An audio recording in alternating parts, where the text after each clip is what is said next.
Namo Sanghyang Adi Buddhaya. Namo Tassa Bhagavato Arahato Sama Sambuddhassa. Namo Sarve Bodhisattvaya Mahasattvaya. Punyate udakang utang yata ninang pawatati ewa mewa ito dinang petanang upakapati. Bagaikan air hujan turun dari ketinggian, mengalir menuju dataran yang rendah. Demikian pula dengan segala yang diberikan di sini akan memberikan manfaat kepada arwah-arwah para sanak keluarga yang membutuhkannya. Namo Sanghyang Adi Buddhaya, Namo Buddhaya. Selamat sore Ibu Bapak serta saudara-saudari yang terkasih di dalam Dharma. Pertama, Yang Mulia Bante Badra Budi Tera yang hadir ikut puja bakti minggu sore ini secara virtual melalui Zoom. Dan kemudian saya juga menyapa Pak Damang. Ya, Pak Damang adalah penyuluh Buddha PNS. Beliau baru saja ditempatkan di Sumatera Barat. Ya, jadi ini adalah staf dari Pak Eko, ya, Pak Eko pembimas kita. Dan juga pada sore hari ini ya, hadir di tengah-tengah kita salah seorang anggota senior kita dulu yang masih tetap setia dengan Wihara Buddha Warman Padang, yaitu Pak Giguan, ya, Pak Giguan atau Pak nama Indonesia Sarupan, ya, Pak Giguan ya, Pak Nyo Giguan dari Pekanbaru, yang mungkin dalam rangka Cengbeng hadir di sini. Ya memang saat ini kita sudah memasuki masa-masa menjelang Cengbeng. Kalau secara tradisi, secara budaya, saat ini sudah memasuki masa Cengbeng. Jadi orang Tionghoa bilang bahwa Cengbeng itu adalah 10 hari sebelum Cengbengnya dan 10 hari sesudah Cengbeng. Ya, nah itu perhitungannya. Nah, kemudian sekarang dengan kecanggihan teknologi informasi, nah orang bertanya-tanya, Cengbeng ini tanggal berapa sebenarnya? Tanggal 4 atau tanggal 5? Sebenarnya tidak jadi masalah. Ya, jangan kita ikut-ikut tetangga kita. Soal hari beda 1 hari bisa bikin ribut. Itu hitungannya hitungan ribuan tahun yang lalu, hitungan kuno. Tidak perlu kita permasalahkan. Mau tanggal 4, tanggal 5, jadi masalah. Asal jangan tanggal 35. Kalau tanggal 35 baru kita masalahkan. Jadi kalau tanggal 4, tanggal 5 ya tidak apa-apa. Ya kan? Nah, itulah makanya umat kembali saya ingatkan walaupun tidak masanya, kalau ada wihara bagikan kalender, berdanalah. Berdanalah nobantun 20.000 gantung di rumah. Kalau ada kalender itu kita bisa lihat kapan upacara sembahyang di Wihara Buddha Warman tercinta, ku jaga ku bela sepanjang masa ini. kan tidak mahal, ya.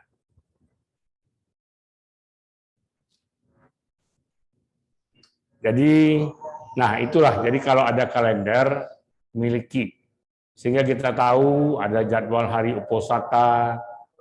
Ya, jangan terlewat saja. Ya, kemarin saya baca katanya semua agama itu ada puasanya, betul-betul. Kalau umat Islam dikumpulkan 1 bulan full, namanya bulan Ramadan. Ya, mereka puasa. Ditambah lagi dengan puasa, ada puasa Senin Kemis, ada puasa ini, puasa itu banyak. Di Islam banyak. Orang Katolik pun sekarang ini masa puasa. Ya, puasa boleh, jangan puasi. Ya, nah kalau puasi jangan, kalau puasa boleh. Ya. Dan kita umat Buddha itu puasanya setiap bulan. Kalau orang yang patuh, yang taat, dan mau berbuat baik, 4 kali dalam sebulan. Jadi kalau di total-total kita puasa 48 hari, lebih lama. Tapi dicicil. Belum lagi puasa menjelang hari-hari besar, hari-hari perayaan agama Buddha. Misalnya ada orang yang sejid Kuan Im, 1 minggu menjelang sejid Kuan Im, 2 puasa dulu. Puasanya ini bisa vegetarian, bisa juga menjalankan Atanga Sila. Ya, 8 sila. Tidak apa-apa. Ya.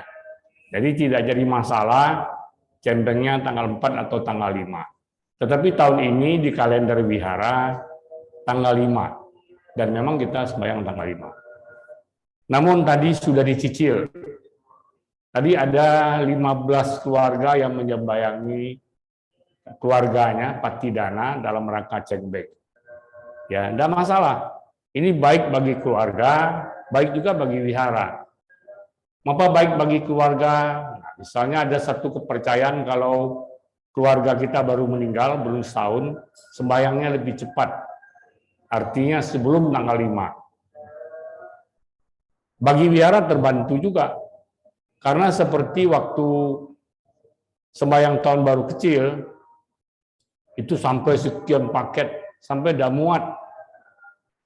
Ya, sampai orang mau mimpin puja bakti saya sudah berdesak-desak, apalagi umat.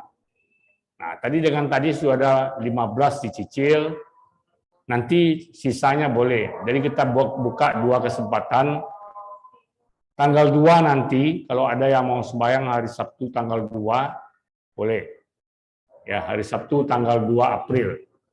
Dan puncaknya tetap hari Selasa tanggal 5. Ya, tanggal 5 April. Nah, kalau mau hadir Bante, ya ada tanggal 5. Ya, karena tanggal 4 Bante baru sampai. Ada 2 orang Bante. Kalau tidak perlu Bante, perlu Romo, boleh juga, tidak apa-apa. Tadi sudah mimpin, nanti hari Sabtu depan juga mimpin. Ibu, Bapak, serta saudara-saudari yang terkasih di dalam Dharma, hari ini tema ceramah kita adalah Cengbeng, upaya melestarikan budaya bakti dan balas budi, serta menjaga keharmonisan keluarga. Cengbeng memang perlu dilestarikan. Ya, zaman bergerak cepat, banyak sekali terjadi perubahan-perubahan. Kalau kita tidak mau melestarikan Cengbeng ini, tidak mewariskan semangat Cengbeng ini kepada anak-anak kita, pada generasi penerus kita, nanti mungkin 10-15 tahun lagi orang tidak kenal Cengbeng lagi. Nah, makanya saya judulnya hari ini upaya melestarikan budaya bakti dan balas budi. Karena ini sebenarnya jiwa dari Cengbeng ini adalah budaya bakti dan balas budi. Kemudian menjaga serta menjaga keharmonisan keluarga. Memang kalau kita lihat Cengbeng, itulah sebenarnya intisari dari perayaan Cengbeng ini. Yaitu sebagaimana kita ketahui, orang Tionghoa ini adalah satu etnis di dunia ini ya yang paling bakti dan paling tahu membalas budi kepada orang tua. itu diakui oleh dunia. Ya, dari semasa hidup sampai meninggal. Oh, ada juga yang durhaka Romo, ada, tapi jangan disebut yang pengecualian, nggak. Semua ada pengecualian. Ya, jangan disebut yang pengecualian. Secara umum orang Tionghoa itu filsafat leluhurnya, tradisinya, budayanya menganjurkan orang untuk selalu berbakti kepada orang tua, yaitu selagi masih hidup sampai sudah meninggal pun berbakti dan membalas budi. Ya. Nah, ini satu hal yang sudah mendarah daging. Tetapi kalau kita tidak teruskan nilai-nilai ini kepada generasi penerus kita, nanti tidak ada lagi. Mereka sudah lupakan. Padahal, ya, Cengbeng ini memang sebenarnya adalah perayaan tradisi. Tidak ada dalam kitab suci agama Buddha.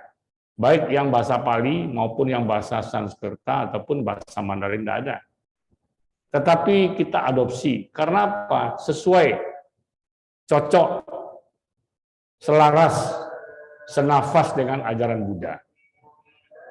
Ya. Yaitu di dalam Sigalowada Sutta dan banyak sutta-sutta lainnya.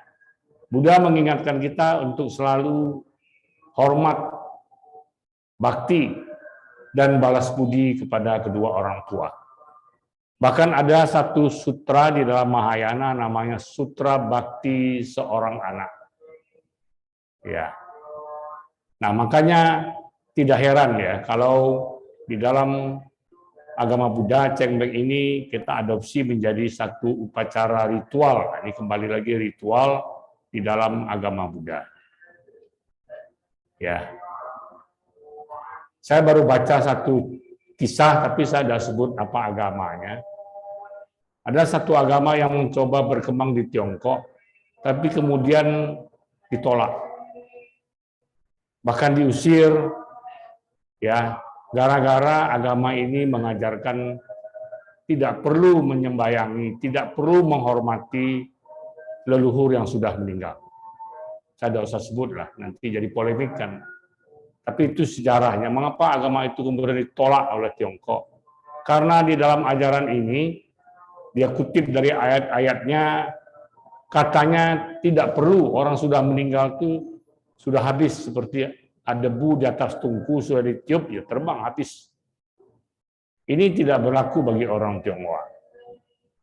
Dan di dalam agama Buddha ini dipertegas oleh Buddha. Di dalam Sigalowada Sutta ada 5 kewajiban seorang anak terhadap orang tuanya. Jadi kalau orang mengatakan Cengbeng itu kan tradisi, kau wihara ikut-ikut merayakan, bukan ikut-ikut. Bukan ikut-ikut, tetapi kita adopsi karena ini memang sejalan, sesuai, senafas dengan ajaran Buddha. Jadi sebenarnya ada 2 inti dari perayaan Cengbeng. Yang pertama tadi, bakti dan balas budi kepada orang tua. Di dalam ajaran Buddha diajarkan ya, kewajiban anak terhadap orang tua. Yang terakhir, yang kelima adalah menyembayangi, memperingati orang tua, leluhur, sanak keluarga yang telah meninggal.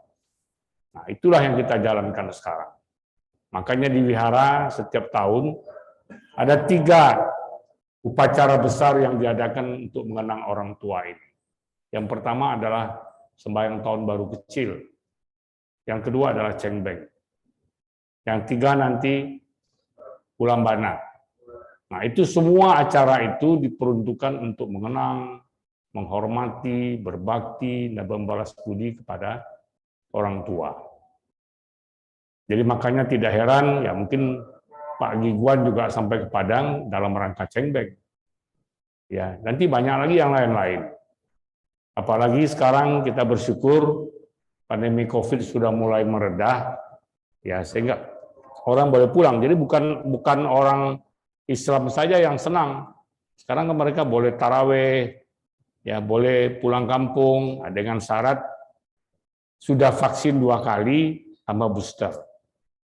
Nah, bagi yang belum segera, ya bagi yang belum segera, supaya nanti tidak jadi masalah. Ya, kalau sudah lengkap, kita mau berangkat seperti biasa lagi. Ya, tapi kalau belum, nanti banyak prosedurnya, kita sulit. Ya, sakit sebentar lah, anggap saja digigit nyamuk, ya suntik booster aman. Kita kapan mau berangkat, mau apa-apa aman. Tanggal 1 April Malaysia pun sudah buka. Jadi yang sudah lama mau berobat, mau cek kesehatan ke Malaysia sudah boleh berangkat. Ya, sudah aman. Tidak perlu swab antigen, antibody segala macam tidak perlu. Tidak perlu juga karantina, tidak perlu lagi. Ya. Nah, jadi makanya Cengbeng ini mungkin akan ramai. Orang sudah 2 tahun tidak bisa pulang, ya, tapi sekarang sudah boleh. Tapi tetap waspada. Karena saya ikuti setiap hari di Indonesia masih ada orang yang meninggal karena COVID. Sekarang namanya, kalau dulu yang pertama apa? Sekarang Omikron ya. Sebelumnya Delta. Nah, sekarang Delcron ya. Dekron ini memang tidak berbahaya. Ya. Memang sesuai dengan analisa dari para ahli, nanti pandemi ini akan berubah menjadi endemi. Endemi itu ada seperti kita kena flu, pilek, model begitu tetap ada, tetapi gejalanya tidak parah dan efeknya pun tidak mematikan. Tetapi tetap hati-hati, ya, karena kalau kita tahu ada orang yang meninggal karena flu, ada. Karena apa? Kondisinya sedang turun betul, kemudian ada penyakit bawaan. Nah, begitu juga nanti COVID. Tapi yang jelas sekarang kita sudah bersyukur karena sudah lebih aman, tetapi tetap patuhi protokol kesehatan. Ya, sementara enggak apa-apa lah.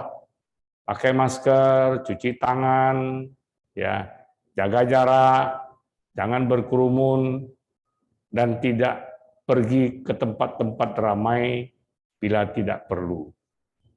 Ya, terutama ya yang gaek-gaek seperti saya. Ya, jadi ada Romo Tanjung, Ketua Bulan Bahagia, warga Raja Rusia, beliau bilang orang tua itu harus tahu diri, ya, mawas diri dan sayang diri. Ya, itu betul. Ya, sayang diri artinya jaga kesehatan. Ya, nah jadi inti yang kedua dari Cengbeng ini adalah keharmonisan keluarga. Ya, jadi orang pulang kampung, Cengbeng, mereka ke pemakaman, sembahyang, dan biasanya di sana mereka berkumpul, makan-makan. Sekarang memang tidak terlalu perlu, karena kecanggihan teknologi informasi. Kalau dulu perlu, pulang kampung, nanti ketemu saudara-saudara, gimana kamu bisnisnya lancar enggak? Ya, oh kurang sekarang begini. Ada yang perlu dibantu enggak? Nah, itu kan keharmonisan keluarga. Ya, sekarang kecanggihan teknologi setiap saat kita bisa komunikasi, tetapi tidak bisa mengganti 100%. Ketika kita berkumpul, bertemu dengan saudara kita, terjalinlah hubungan yang harmonis. Nah, ini harus perlu juga dijaga. Jadi sebenarnya ada 2 inti dari perayaan Cengbeng, yaitu bakti dan balas budi, serta menjaga keharmonisan keluarga. Ini merupakan falsafah dari orang Tionghoa yang kemudian diadopsi oleh agama Buddha. Nah, kalau di wihara kita, ya secara Buddhis, upacara sembahyang itu kita sebut patidana. Patidana artinya pelimpahan jasa. Ya, kemarin saya cari-cari, ya untuk khotbah ini kan mesti cari-cari data dulu, ya. Kalau kita sebut-sebut patidana bahasa Indonesia, bahasa Palinya, kalau bahasa Indonesianya pelimpahan atau penyaluran jasa. Bahasa Mandarinnya, bahasa Tionghoanya apa? Tanya sana, tanya sini. Ternyata ada di buku parita kita. Ada buku Lianmkeng kita. Pelimpahan jasa itu disebut Hui Xiang. Jadi Hui Xiang Ci. gata pelimpahan jasa. Jadi kalau mau lihat pengertian pelimpahan jasa, lihat di kitab buku Diamkeng Hui Xiangqi. Nah, itu artinya gata atau sair pelimpahan jasa. Ya. Nah, kita berdoa pada orang yang sudah meninggal itu bukan menyembayangi orang yang meninggal, tetapi mengajak orang yang meninggal ini sama-sama mengenal ajaran Buddha. Ya, sama-sama mengenal ajaran Buddha, kita bacakan mantra-mantra, sutra-sutra supaya dia ikut mengerti ajaran Buddha, dan dengan mengerti ajaran Buddha, mereka bisa terseberangkan ke alam yang lebih baik. Memang pelimpahan jasa ini, ada yang bilang tiap tahun pelimpahan jasa, ya apa enggak terseberang-seberang juga, ya belum tentu. Ya, saya sudah pernah jelaskan bahwa pelimpahan jasa itu tidak sesederhana yang kita bayangkan. Ya, tetap ada pengaruh karma dari orang yang bersangkutan. Ya, kalau karmanya sangat buruk, kita lakukan patidana, kita lakukan wisyang, tidak bisa sekaligus menolong. Paling-paling meringankan. Nah, jadi ini makanya bagi kita yang masih hidup, belum terlambat. Ya, cara yang paling baik adalah ketika hidup ini kita mengenal Dharma. Ya, jadi ketika kita meninggal nanti, begitu dilakukan pelimpahan jasa, kekuatan karma buruk yang tersisa ini tidak banyak. Kita segera pindah ke alam yang lebih baik. Tapi kalau karma buruk kita lebih berat, kita tidak mengenal Dharma, selama hidup banyak perbuatan-perbuatan kita yang tidak sesuai dengan Dharma, nah ini sulit. Jadi makanya dianjurkan kita yang masih hidup ini, perdalamlah Dharma, kemudian mulailah praktik Dharma. Dharma bukan hanya untuk dibicarakan saja, bukan hanya untuk diskusikan saja, tetapi untuk dipraktikkan. Jadi mungkin tahun ini, tahun 2022 ini, kita jadikan sebagai tahun untuk praktik Dharma. Ya. Sementara waktu cukup sampai di sini. Kalau ada yang mau bertanya, silakan. Kalau tidak, saya akan lanjutkan pada yang lain. Silakan kalau ada yang mau bertanya. Kalau di Zoom ada yang bertanya enggak? Ya, silakan yang di Zoom mau bertanya boleh. Ada Romo Latif dari Lampung, ya Namo Buddhaya Romo. Silakan Bapak Ibu di Bakti Salam maupun yang ikut secara Zoom, kalau ada yang mau bertanya silakan.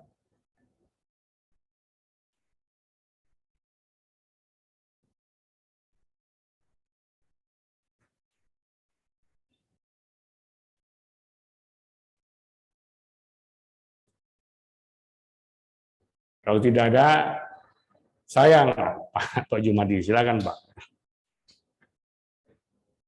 Namo Buddhaya.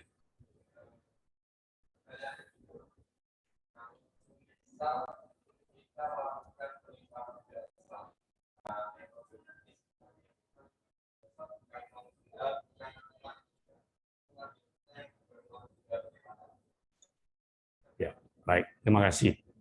Pertanyaannya intinya adalah, kalau kita melakukan pelimpahan jasa kepada keluarga yang sudah meninggal, sementara keluarga kita yang sudah meninggal itu bukan Buddhis, apakah bermanfaat atau tidak? Jawabnya tegas bermanfaat. Agama Buddha sebenarnya bukan agama yang seperti kita kenal. Ya. Agama ini mengelompok, sedangkan agama Buddha itu universal. Ya. Siapa saja yang melaksanakan ajaran Buddha, dia boleh disebut sebagai seorang Buddhis. Dan ajaran Buddha ini sebenarnya diajarkan oleh Buddha kepada semua manusia, kepada semua makhluk, tanpa terkecuali. Dan hukum-hukum yang berlaku di dalam ajaran Buddha juga sifatnya universal. Kalau kita yang belum mendalami, kita tidak menyadari hal ini. Di dalam agama Buddha, ajaran Buddha ini, percaya atau tidak percaya, beragama Buddha atau tidak beragama Buddha, hukum itu tetap berlaku pada diri kita. Anda baru bisa tahu kalau Anda pelajari secara mendalam. Agak berbeda, jadi agak berbeda. Makanya kalau kita lagi lihat, ya sekarang banyak terjadi polemik segala macam kan, agama Buddha kan adem-adem saja. Bukan apa-apa, memang agama Buddha itu tidak mempermasalahkan masalah itu. Iya kan, sekarang sedikit ada masalah apa jadi masalah begini gitu. Karena mereka memandang dari kacamatanya sendiri. Apalagi kalau pakai kacamata kuda. Mengerti kacamata kuda? Kalau kacamata kita ini gunanya untuk supaya makin jelas melihat. Kalau kacamata kuda, supaya tidak lihat kuda itu cuma lurus lihat ke depan saja. Kalau kuda sampai melihat ini kan tabrak. Jadi makanya dikasih orang bilang kacamata kuda. Jangan sampai jadi pakai kacamata kuda. Artinya pandangan kita sempit. Jangan. Itu bukan agama Buddha. Ya, banyak polemik terjadi. Ya, karena tidak ditanya saya tidak mau sebut. Kalau ditanya saya sebut. Ya, karena tidak ditanya kan banyak polemik yang ini hal-hal kecil. Kadang-kadang kalau kita yang mendalami agama Buddha, kita lihat begini, aduh, kok aneh ya, kok hal-hal begini jadi masalah. Ya sebenarnya tidak perlu dimasalahkan. Ya sudah sejak dulu ada, tidak tahulah, karena ini mungkin situasi politik, tidak tahu. Ya padahal itu hal-hal sudah biasa. Ya kan, sudah biasa. Itu apalagi kita di wihara. Ya, Romo punya tuh. Ngerti kan maksudnya kan? Nah, ya kan kemarin ya saya tidak sebut lah karena ada yang nanya kan, nanti kalau yang nanya baru saya jawab. Ya, jadi aneh-aneh. Ya, jadi pertanyaan Pak Jum tetap bisa. Ya, karena pelimpahan jasa itu sebenarnya sangat logika sekali. Ya, pelimpahan jasa itu kita berbuat baik, kita limpahkan pada sanak keluarga kita yang sudah meninggal, bukan kita berikan seperti orang beri angpau, seperti orang beri amplop, bukan. Pati dana itu, pelimpahan penyaluran jasa itu mengkondisikan orang jadi senang, jadi bahagia. Kira-kira paham? Saya sudah sering kasih contoh, tapi kalau tidak perhatikan ya gimana lagi? Ya, kita mengkondisikan orang menjadi senang. Karena orang yang terlahir di alam rendah, kekurangannya adalah dia tidak bisa merasakan senang, tidak bisa merasakan bahagia. Tidak bisa merasa puas. Itu kondisinya. Yang digambarkan alam peta, ya seperti itu. Makhluk peta itu tidak bisa bahagia, tidak bisa merasa senang. Sekarang dikondisikan supaya dia jadi senang. Ya, agama apa saja dia tidak jadi masalah. Ya, karena kalau sudah bicara seperti ajaran Buddha, itu mengatasi ruang dan waktu. Ingat, Buddha mengajarkan apa yang kita sebut sebagai hukum kesunyataan. Hukum kebenaran mutlak. Kebenaran absolut. Bukan kebenaran yang terbatas. Ya, itu yang disebut sebagai sangkata, asangkata. Ya, jadi tidak terbatas. Ya, kepada siapa saja. Kalau kita pelimpahan jasa kepada siapa saja, kita mengkondisikan batinnya menjadi tenang, tentram, damai, bahagia. Nah, orang bilang melakukan pelimpahan jasa, artinya keluarga yang masih hidup, ya bukan hanya sekedar sembahyang saja. Sembahyang bisa mengkondisikan, bisa. Ya, jadi kalau kita sembahyang leluhur kita, kalau dia terlahir di alam apa namanya, di alam peta atau di alam dewa atau di alam-alam lainnya, kecuali di alam manusia, ya dia bisa tahu kita sembahyang, kita doakan untuk dia, kan senang hatinya, bahagia dia, walaupun sudah meninggal sekian puluh tahun, tetapi ternyata anak cucunya, cicitnya, ya masih ingat dia, masih melakukan pelimpahan jasa untuk dia. Ini mengkondisikan batinnya jadi tenang, tentram, damai. Dan kemudian dia bisa keluar dari alam tersebut. Nah, ini menjawab pertanyaan Pak Jum.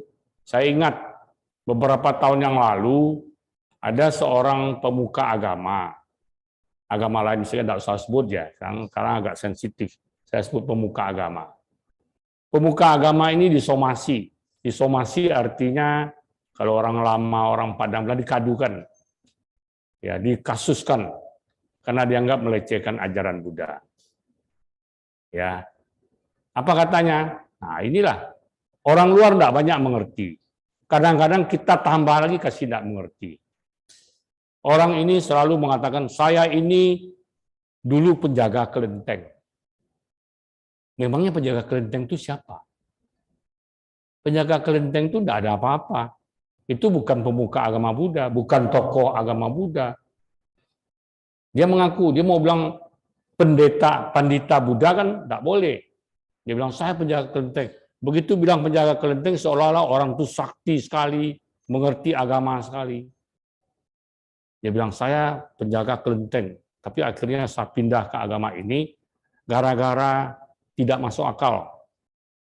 Ya, di kelenteng disemuanya buah-buahan, dari 10, besok hitung 10, katanya dimakan. Siapa yang makan? Tidak ada berkurang, dia bilang. Kalaupun paliadang yang makan cecak, dia bilang. Ya. Sampai ngomong begitu. Tuh bodoh sekali dia, kata-kata yang dianggap penghinaan itu adalah dia bilang orang Cina itu bodoh, sembahyang begini. Ya, akhirnya disomasi, akhirnya minta maaf. Nah kalau di Indonesia begitu, ya ngomong ceplos-ceplos, nggak keluar-keluar, kalau sudah salah, minta maaf. Ya harusnya mikir, Cak Lontong bilang mikir dulu sebelum ngomong. Jangan omongkan yang kita tidak paham. Jangan omongkan keyakinan orang, kita tidak ngerti. Ya, kita tidak ngerti. Ya, seperti kemarin ritual pawang hujan, dari dulu-dulu sudah ada. Ya kan, dari dulu sudah ada. Di sini juga ada. Ya, Anda Bapak Ibu pernah tahu enggak?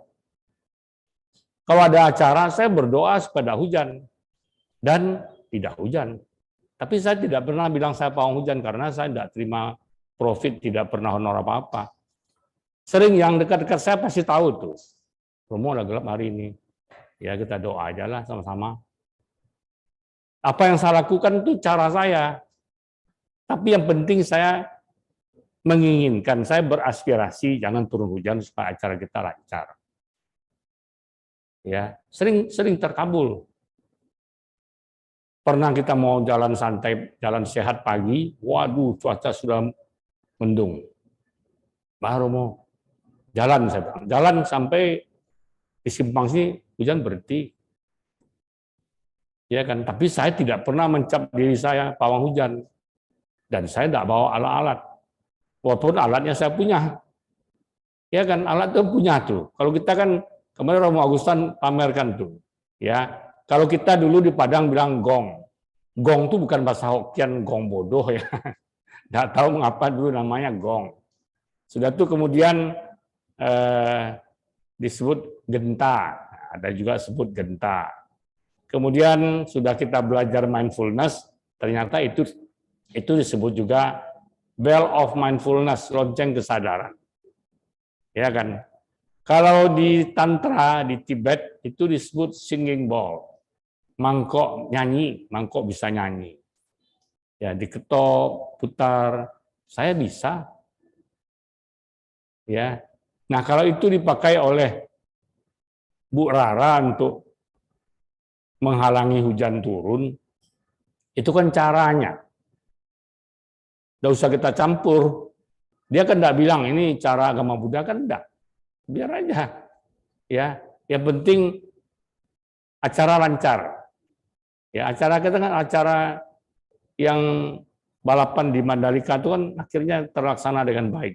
Terlaksana dengan baik kita akan bangga. Sebagai bangsa Indonesia kita bangga. Ya, jadi agama Buddha enggak, kita enggak permasalahkan. Ya, mau cara apa? Saya pernah lihat pawang hujan ya merokok. YouTube merokok sampai banyak puntung rokoknya. Nah itu cara dia, saya tidak perlu ketawakan. Ya caranya begitu, cuma cukup saya tahu, oh caranya begitu. Tidak masalah, silakan saja. Ya kan. Nah begitu juga kalau kita di sini, pelimpahan jasa. Itu kan caranya Buddha. Kalau ada orang yang bukan agama Buddha dan mau percaya, itu kan urusan dia. Kita tidak bisa maksa, dia pun tidak bisa maksa kita. Kan habis perkaranya. Ya. Nah, jadi itu kita umat Buddha harus berpikir terbuka.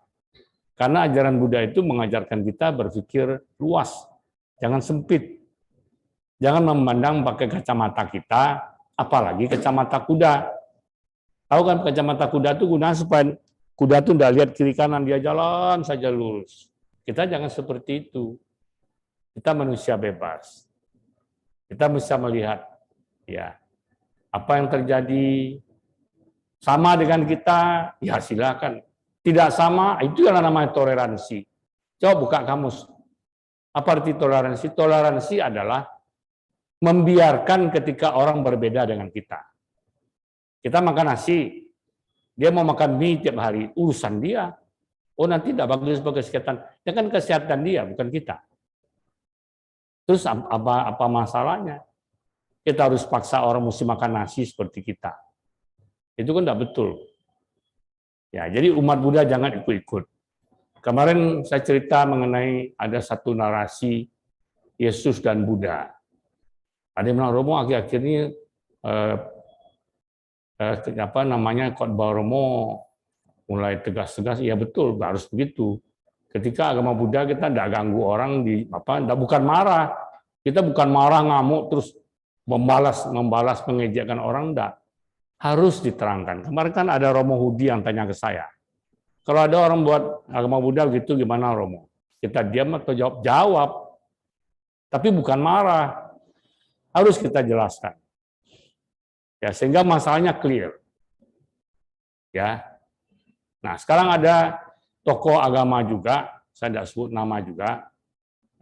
Initialnya singkatan namanya DT. Itu juga sangat tidak keruan-keruan.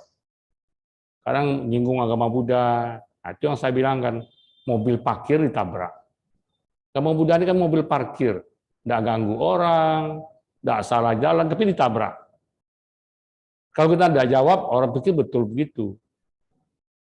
Ya, ada satu kisah, mungkin tidak banyak yang tahu. Ini mungkin teman-teman yang di yang di Zoom bisa dengar juga.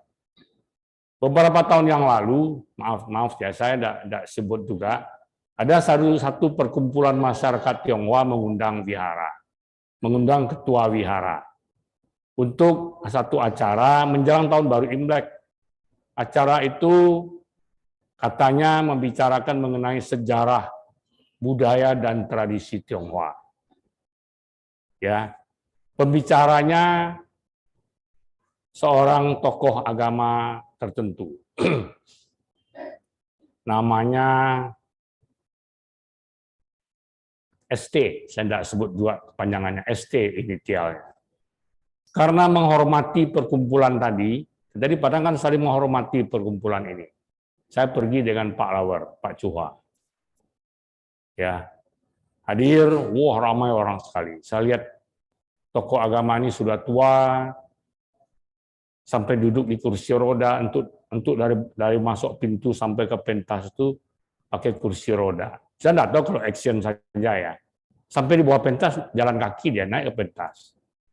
Duduk dia ceramah, sudah tua, umur sudah 80 lebih. Bagus, ceramah bagus. Dia mengerti sekali. Ya, dia kelahiran Tiongkok, tetapi kemudian orang tuanya merantau ke Pulau Jawa, dan kemudian dia kembali belajar di Tiongkok, mendalami sekolahnya di Tiongkok. Bagus sekali. Dia mengerti sekali filsafat Konghucu, filsafat Taoisme, mengerti sekali. Bisa senang, ya, beruntung tidak rugi saya hadirlah kira-kira begitu. Tapi sayang ternyata itu hanya 1/4 jam. 1/4 jam lagi dia gunakan untuk ceramah agamanya. Saya tidak tahu ada yang hadir atau tidak. Di ceramah agama, saya sudah mulai bilang Pak Juan ini sudah tidak betul nih. Oke lah, kita sabar saja. Kita kan toleransi kan, sabar. Kita sabar, dia mulai cerita mengenai agamanya begini-begini. Tetapi ujung-ujungnya mobil parkir ditabrak. Dia mulai bilang begini. Ribuan tahun yang lalu, semua bangsa itu mencari Tuhan, tetapi tidak berhasil menemukan Tuhan. Tidak berhasil. Dia sebut agama ini, termasuk Siddhartha, mencari Tuhan, tidak bertemu dengan Tuhan. Tetapi ternyata kemudian kamilah, tokoh kamilah yang menemukan, yang mengatakan bahwa dia Tuhan. Nah, seterusnya sudah mulai enggak keruan-keruan, sudah mulai ceramah dia. Ya. Saya sudah mulai, Pak Lawar sudah diam aja enggak ngomong. Saya ya muka saya entah merah, entah pucat, enggak tahu waktu itu, enggak tahu juga. Saya bilang saya harus bicara, saya harus bicara. Ya, ada satu dorongan, kamu harus bicara. Oh, ini kelas ke dunia loh. Dia tokoh agama kelas dunia dia. Kelas dunia diakui. Tapi ada kesempatan tanya jawab. Pertama ada orang yang nanya. Kedua saya tunjuk tangan. Ya, saya tunjuk tangan dikasih mic. Terima kasih atas kesempatan yang diberikan pada saya. Dia mulai bersuara. Tidak kedengaran, dia bilang. Tidak kedengaran, bukan baik-baik, Pak. Oh, tidak dengar saya. Tidak dengar saya. Berarti suara saya pelan kan? Saya lebih keras lagi. Saya ngomong. Jauhkan mic-nya katanya. Loh, saya bilang ini orang ini gila nih. Dia bilang dia tidak dengar, mic-nya disuruh jauh. Jauhkan mic-nya katanya. Saya jauhkan sedikit. Saya ngomong lagi. Jauhkan katanya. Dia pembicara sudah tua, saya dibentak. Saya kan tukang bentak orang di wihara. Ya kan saya di wihara kan tukang bentak-bentak orang. Oh kok tukang bentak, dibentak. Ketemu batunya. Ya, saya tetap tidak mau jauhkan mic. Saya ngomong terus. Lu mau dengar, tidak mau dengar, pokoknya gua ngomong. Saya bilang, terima kasih. Ya, Bapak urainya tentang budaya Tionghoa bagus sekali. Saya kagum. Tetapi sayang, itu hanya 15 menit pertama. Selanjutnya Bapak uraikan satu hal yang tidak perlu sampaikan di sini. Bapak perlu tahu bahwa kami diundang di sini oleh perkumpulan ini dan kami saling menghormati hadir di sini. Di sini banyak agama. Ada Kristen, ada Katolik, ada Islam, ada Buddha, dan lain. Saya pendeta Buddha di Wihara Buddha Warman Padang. Kalau Bapak ngomong ini di tempat ibadah Bapak, no problem. Tidak apa-apa, yang dengar umat Bapak. Tapi Bapak harus sadar, ini bukan tempat ibadah Bapak. Ini tempat umum. Yang hadir di sini beragam. Bapak tidak boleh ngomong seperti itu. Siapa bilang Siddhartha Buddha tidak menemukan Tuhan? 600 tahun sebelum tokoh Bapak lahir, Buddha sudah menemukan Tuhan. Mau buktinya saya ceritakan. Buddha sudah menemukan Tuhan. Bapak bilang Siddhartha tidak berhasil menemukan Tuhan. Itu konsep Bapak. Saya mengatakan 600 tahun yang lalu Buddha sudah menemukan Tuhan. Tetapi mungkin tidak sama dengan konsep Bapak. Semua orang sudah hening, sudah mulai suara kasak-kusuk. Ya, dia tidak jawab, dia diam saja. Kalau perlu saya jelaskan, saya jelaskan. Kalau tidak, cukup sampai di sini. Terima kasih. Kami langsung walk out sama Pak Lawar. Ada yang lihat itu, ada yang lihat, dan itu sempat gempar. Teman-teman saya yang tahu hal itu, ya mereka hubungi saya, lu berani kamu, ya dia tuh terkenal loh, itu tokohnya bukan kaliber Indonesia, kaliber nasional, kaliber internasional tuh. Saya bilang peduli, ya dia ngomong salah saya harus jelaskan. Ya, yang saya ngomong salah, enggak salah, memang Buddha menemukan Tuhan, tetapi bukan Tuhan seperti dia. Kalau kita enggak, agama Buddha enggak ada menemukan Tuhan, mana boleh ada agama Buddha di Indonesia sekarang. Kan dulu waktu pengakuan agama Buddha sebagai agama nasional yang diakui, kan ada penelitian dari pakar-pakar agama, apakah agama Buddha itu berketuhanan atau tidak. Ya, berketuhanan, iya. Kalau bertuhan nanti penjelasannya.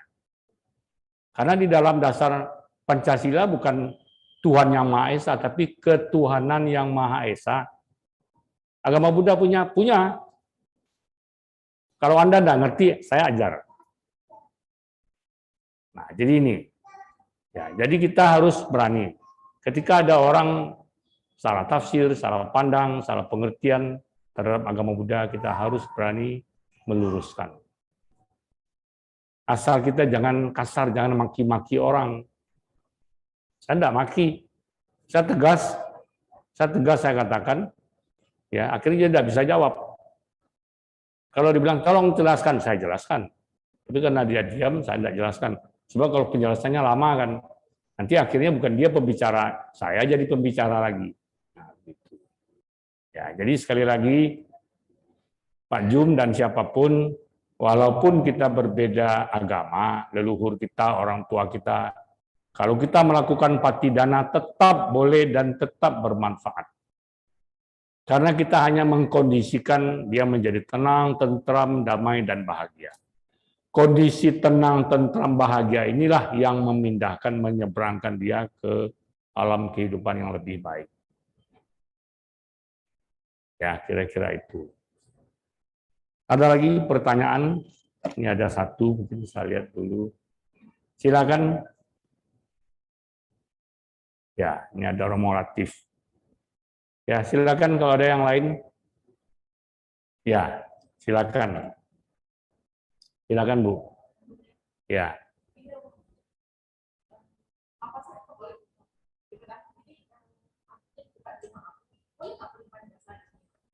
Boleh.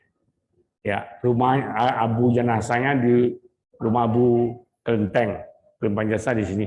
Boleh. Kalau dalam agama, doa, meditasi, ya, berbuat baik, itu mengatasi ruang dan waktu. Ya, artinya tidak ada batasan ruang di mana saja. Ya, mau nanti abu leluhur kita di Amerika, di mana-mana, silakan saja. Atau jenazahnya misalnya ada orang yang kecelakaan, terus jenazah tidak ketemu. Boleh tidak kita lakukan penelipan jasa? Boleh. Karena mengatasi ruang dan waktu.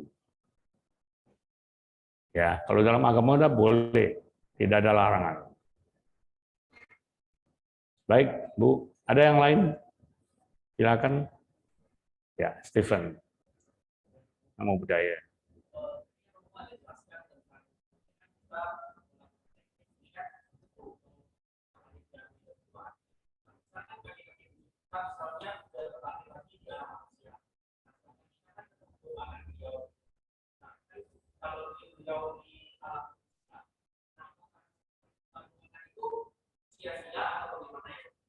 Ya. Jadi pertanyaannya, kalau saya tidak salah tangkap, pelimpahan jasa itu untuk menolong supaya dia terkondisi bahagia di alamnya. Kalau seandainya di alam beradanya belum merupakan alam bahagia, dia bisa pindah ke alam bahagia, kan gitu. Nah, pertanyaannya, kalau dia terlahir di alam manusia bagaimana? Ya.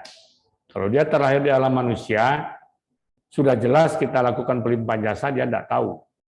Tapi kalau lahir di alam beta, tahu, bisa. Ya, kalau terlahir di alam-alam, itu yang saya sebut, kalau kita sebutlah alam arwah lah, kira-kira begitu.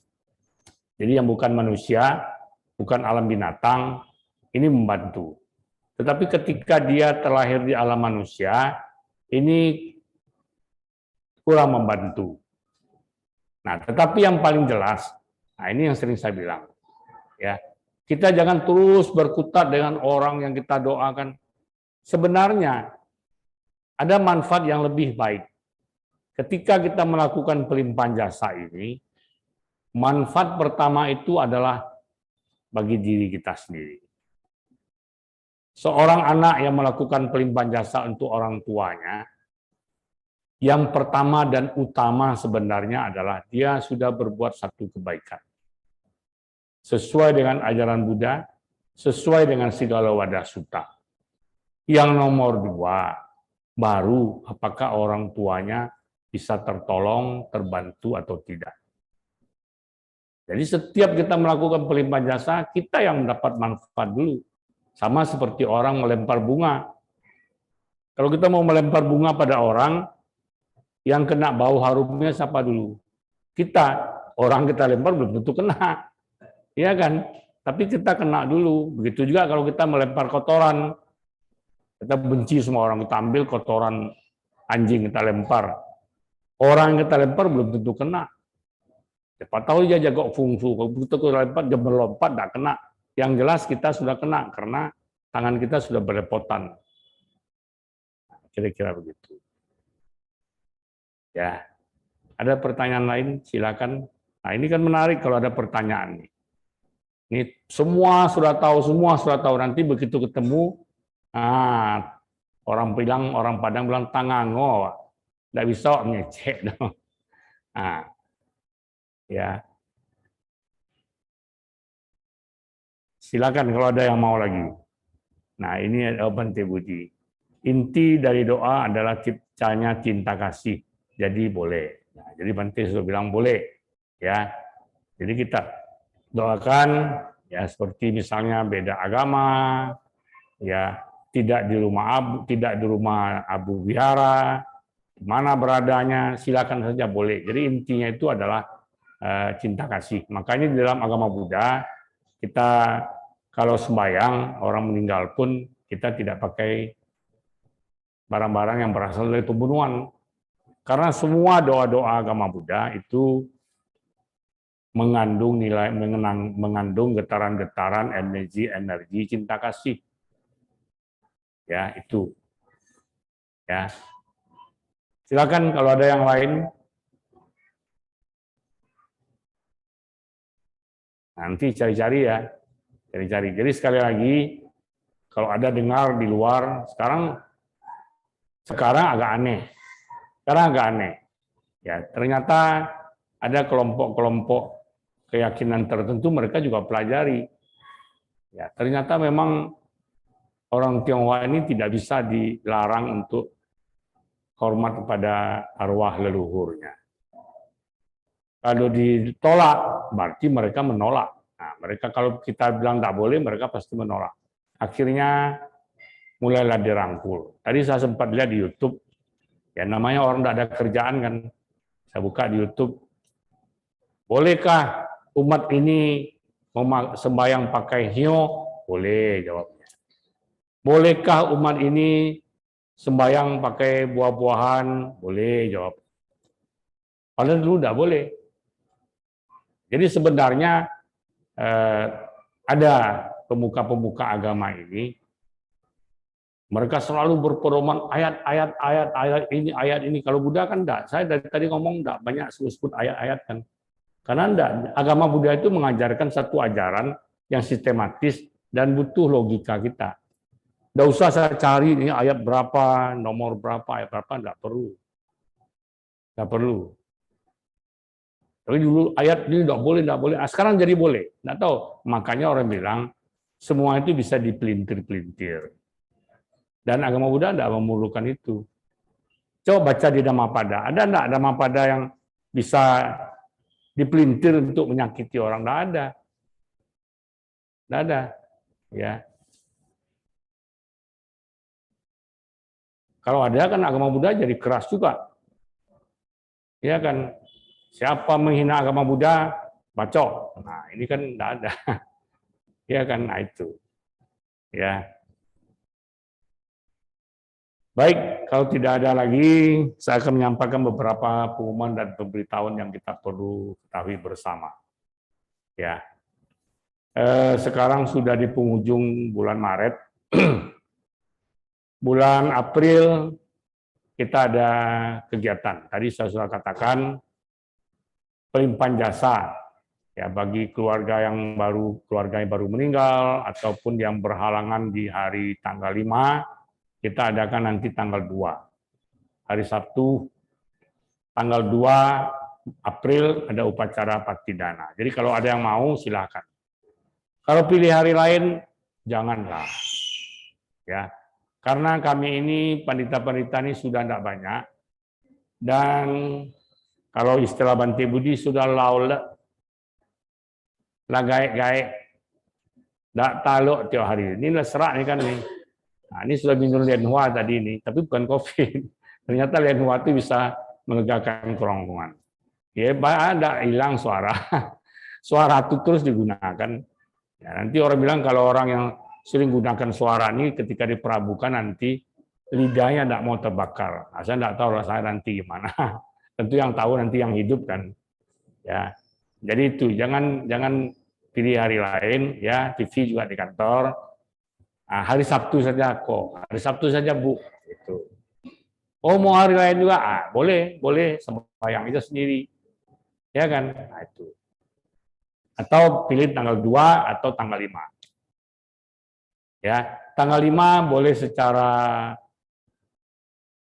massal, artinya gabung sama-sama, boleh juga secara khusus pesan paket sendiri. Nah itu, ya. Dan kemudian pada kesempatan ini saya juga sampaikan bahwa di ujung-ujung pandemi ini kita berusaha bangkit kembali. Jadi oleh sebab itu hari Minggu tanggal 3 April setelah selesai puja bakti kita adakan upacara pembukaan Bina Widya ke-25 dan retreat hidup berkesadaran tahun 2022. Untuk tingkat SD mulai dari kelas 4, 5, dan 6. 1, 2, 3 belum. SMP 1, 2, 3, SMA 1, 2, 3. Tanggal 3 pembukaan. Tanggal 4 mulai retreatnya. 4, 5, 6, 7.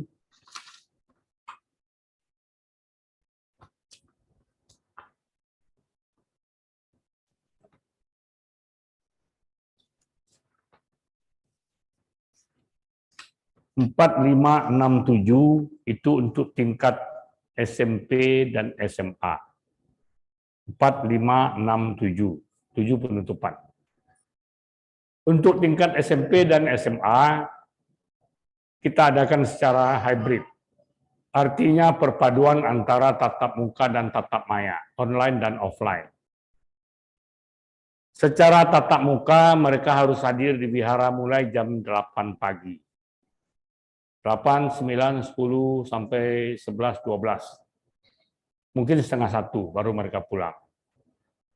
Sampai di rumah istirahat, kemudian ada sesi tatap maya. Tatap maya ini kita mulai jam 2 sampai jam setengah 4, 1,5 jam. Kemudian malam hari jam 7 sampai setengah 9. Ya, itu tanggal 4, 5, 6, 7. 7 penutup. Sedangkan untuk SD 7, 8, 9, 10. Mereka tidak sepenuhnya hybrid, hanya hari Sabtu. Hari Sabtu tanggal 9 mereka hadir pagi di wihara jam 9, jam 8 sampai jam setengah 1. Setiap sesi kehadiran ini ada sesi latihan. Jadi begini, Bina Widya ini untuk teori. Untuk teori atau disebut dalam agama Buddha sebagai pariyati. Ya, teori organisasi, manajemen, leadership, itu materi Bina Widya. Sedangkan retreat itu lebih banyak praktik. Kita mengambil metode praktik mindfulness, praktik hidup berkesadaran, hidup sadar penuh, sadar penuh atau sadar setiap saat. Jadi ada sesi meditasi duduk, meditasi minum teh, meditasi minum sirup, meditasi makan biskuit, meditasi makan KFC, ya enggak. Ya. Nah, gunanya apa? Itu melatih kesadarannya. Ada meditasi makan, ada meditasi cuci piring, dan lain sebagainya. Ya, itu metodenya. Nah, untuk penyelenggaraan Bina Widya dan retreat ini, tentu saja kami butuh dukungan baik moral maupun material dari Bapak Ibu sekalian. Baik yang hadir di wihara maupun yang ikut secara Zoom, ya. Karena apa? Karena nanti ada 2 orang Bante yang kita undang untuk hadir di Padang, yaitu Bante Badra Murti dan Bante Badra Prabawa. Beliau ini akan membimbing secara langsung ketika tatap muka maupun tatap maya. Dan kita juga banyak mengundang pembicara-pembicara yang untuk mengisi sesi tatap maya. Ya, ada beberapa Bante yang sudah menyatakan kesediaannya adalah Bante Nyana Bandu, Bante Nyana Yasa. Yang lain masih dalam nego, dalam pembicaraan. Dan untuk anak-anak ini, nanti ada sesi mereka makan di wihara. Ya, kemudian selesai acara, mereka dikasih paket. Ya, anak-anak perlu disemangati lagi karena sudah 2 tahun ini tidak ada Bina Widya dan retreat. Ya, kita semangatkan lagi supaya semua generasi muda di wihara ini retreat Bina Widya dan retreat ini menjadi idamannya. Ya, tunggu-tunggu kapan Bina Widya lagi, kapan retreat lagi. Nah, untuk itu semua kami sangat mengharapkan bantuan moral dan material, dukungan dari orang tua supaya anak-anaknya dimotivasi supaya ikut dengan tertib, dengan disiplin. Kemudian juga bantuan secara material. Karena bagaimanapun juga pembicara-pembicara ini walaupun secara virtual, walaupun secara online, tetap kita kasih honor. Ada honornya. Baik itu Bante maupun romo-romo pandita dan tokoh-tokoh lainnya. Nah, untuk itu bagi Bapak Ibu yang mau berdana, ya silakan menghubungi kantor sekretariat kita. Ya, untuk berdana berapa maunya. Ya, nanti kita akan gunakan dana ini dengan sebaik-baiknya. Itu mungkin yang dapat kami sampaikan. Terakhir, ini sudah menjelang akhir tahun pelajaran.